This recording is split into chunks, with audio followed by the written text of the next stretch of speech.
Goods pa to, goods pa to. Hello, what's up mga idol at bossing ko? Magandang araw po sa inyong lahat. Sa mga naghanap dyan ng Toyota Revo mga boss, meron tayo ditong good running condition, ready for long drive, naka-registered to hanggang June 2026. Paikot, bagong hilamos lang po ito, makinis, wala po itong gasgas, walang dent. Maganda pong pagkakahilamos yan mga bossing. Sa kasa po ito pinahilamusan ng first owner mga boss. Well maintained to ng may-ari, kaya swerte pong makakakuha nito. Sa mga naghanap ng 2005 Toyota Revo 2.4 GL, manual transmission, diesel yung engine, odometer nito 179,000 km ang tinakbo. Price nito 268,000 kasama na po ang transfer of ownership mga boss. Bilib lang ako sa unit na to mga bossing. 2005 model to, pero kung paano naman po naalagaan to ng may-ari mga bossing. Kagwapo nitong unit. Karamihan kasi ng mga Revo na naibablog ko nung nakaraan, puro lang gas. Ito yung diesel po na manual transmission. Unahin po natin yung headlight nito, mga buong buo po yung headlight nito. Nakasmoke po ang headlight nito. Naka-halogen headlamps po yan mga boss. Ayan po yung ilaw niyan. Hindi po yan naninilaw yung ano niyan. Nakasmoke talaga yung ano niyan, yung headlight niyan mga bossing. Ayan, makinis na to kasi bagong hilamos, kagaya ng sabi ko kanina, naka 15 inches na mags. Nisoshi yung brand, Nisoshi na mags. Tapos ang mga gulong neto, makakapal pa po yan. Nasa 90% trade life pa po yan. Ganun po, kung ano po yung kapal sa harap, ganun din po sa likod. Ayan, hindi pa po expire yan mga bossing. Kaya sa mga naghahanap nito, wala na kayong gagawin. Sasakyan nyo na lang to, just diesel and go, kagaya sa mga sinasabi ko mga boss. Mga salamin yan, windshield, mga bintana po. Stock pa po yan, Toyota po, wala pa pong pinapalitan dyan mga boss. Lalo pag nakita nyo po yung loob neto kung gaano po kasariwa tong unit. Ayan yung kapal po ng gulong sa likod. Malilinis po yung mga mags neto mga boss. Ayan po yung kapal po sa likod ng gulong.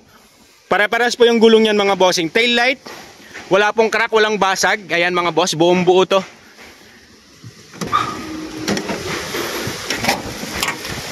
Dito ko talaga masasabi, mga boss, dito talaga ako bumilib, kagaya ng sabi ko sa kanina, kung paano naman ito naalagaan ng first owner. Mga mating nito, ang linis po ng mga stock mating, yung stock ano nito, yung carpet nito mga boss. Ang linis po ng mating nito. Tapos ito meron siyang tela na seat cover, pero kahit alisin niyo po yung cover niya, ayun po, maayos po yung mga upuan niyan.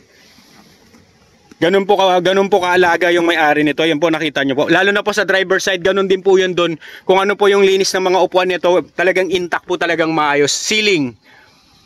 Ayan, kung naaalala nyo po yung blinag ko na 2005 na Toyota Vios na kulay black, ganun din po ito kasariwa mga boss. Wala rin akong masabi sa unit na to. Naka-dual ice cold aircon. Ayan, tinest drive ko na po kanina. Malamig po ang aircon nito, wala pong problema. Tsaka smooth yung shifting nito mga boss. Check po natin yung sa kabilang side. Ayan. Ito naman yung view dito. Ayan, mahangin-hangin pa po, yung maulan-ulan. Pero nakita nyo naman po, talagang hindi ko na pinalampas i-vlog tong unit kasi marami pong naghahanap nito na manual na Revo po, yung diesel yung engine. Ito po, may nagpapahanap sa akin ito. Ayan. Presentable po outside appearance. Lata all the way po ito mga bossing. Ito po, wala pong masilyado. Maganda po yung pagkaka-repaint sa bubong. Lahat po intact po, lahat yung maganda po yung pagkaka-repaint nito, pagkakahilamos ng unit. Ito naman po sa driver side mga boss. Ayan yung sidings, so kung gaano kalinis. Ayan, sidings, dashboard, steering wheel. Ayan po. Ganun po ka-intact tong unit natin. Ayan, sa mga naghahanap nito mga bossing, pwede nyo pong puntahan to dito. Ayan, nakita nyo po yung sidings niyan, ceiling. Malinis po talaga tong unit. 268,000 free transfer bonus. Ito naman po yung sa upuan, sa driver side, rin po, buong buo rin po yung upuan nito. Ayan po. Kahit hubaran nyo po ng tela, kung ayaw nyo po, nakita ko naman po kung paano, kahit hubaran po natin, maayos po lahat ng ano yan. Yan, maayos po lahat ng upuan yan. Wala pong punit, wala pong damage mga bossing. Ayan. Ayan yung ano natin. Carpet natin dyan na stock. Malinis po talaga yan. 5-speed, ano po ito? 5-speed manual transmission, smooth ang shifting, wala pong problema. Sa original interior nito, wala pong dinagdag, wala pong binago mga bossing. Ayan, actual mileage niyan 179,462 to be exact po yung tinakbo na ito mga boss. Tsaka matipid sa diesel to mga bossing. Ayan po yung tsura, ang view niyan galing dito sa harap papunta sa likod. 10-seater ang capacity nito mga boss. 10-seater ang capacity. Ito naman po second row natin. Paikot po yan, wala pong ano yan mga bossing, wala pong bangga yan. 100% wala pong bangga. Tsaka lalo-lalo na sa status po ng unit, hindi po ito nabaha mga boss. Dare to compare na lang po, pwede nyo pong puntahan to para mas ma-appreciate nyo kapag nakita nyo po ito ng actual. Yan, nakita nyo po yung second row na sa aircon natin. Oh. Wala pong ano yan, wala pong mga basag paninilaw dyan o pangit po na itsura. Intact na intact po talaga interior nito. Ayan, ganun din po sa likod. Lahat po intact po yan, kahit tubaran nyo po yan, sabi nga ng may-ari, kahit tanggalan pa ng cover yan, walang problema. Kung anong nakikita nyo sa sidings, ganun po yung mga upuan yan, kalilinis po talaga. Ayan, start po natin.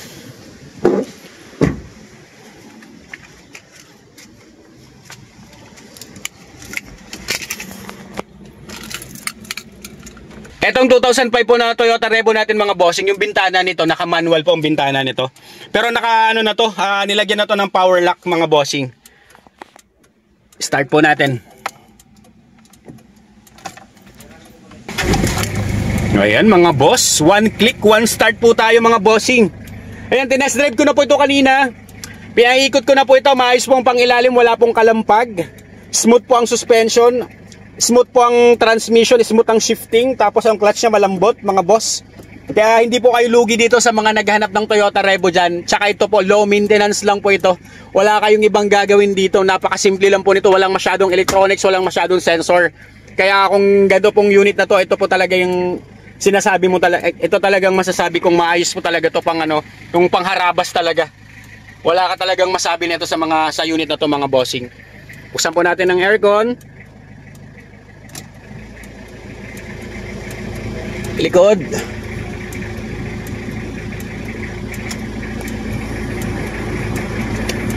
Ilaw.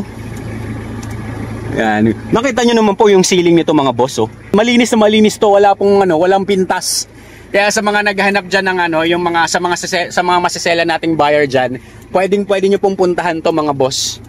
Hindi po ako mapapahiya sa inyo. Puntahan nyo lang sa mga naghahanap diyan ng manual na diesel, ang manual transmission na diesel yung engine, tapos Toyota Revo pa ang hanap mo. Ito po, sa mga nakakaalam po sa Toyota Revo na series po.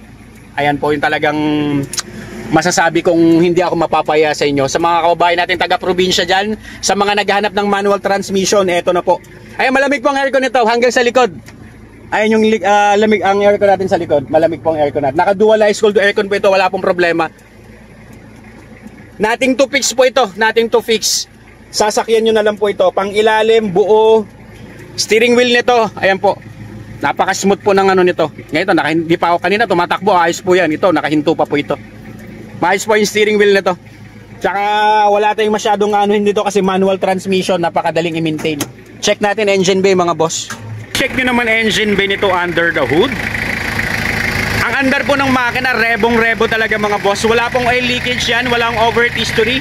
Ayan mga boss. Wala pong tagas yan ng ano. Malinis po ang ano nyo. Wala pong bakas ng mga ano ng langis po dyan, yung mga moisture ng langis, wala po hanggang ilalim. Maayos po yan. Tsaka yan po yung kagandahan sa mga itong mga Revo. Ayan, nakita nyo po yung engine yan. Walang masyadong electronics yan. Hindi siya masyadong maselan. In short, ganon. Hindi to ganong kaselan, naka-Amaron battery.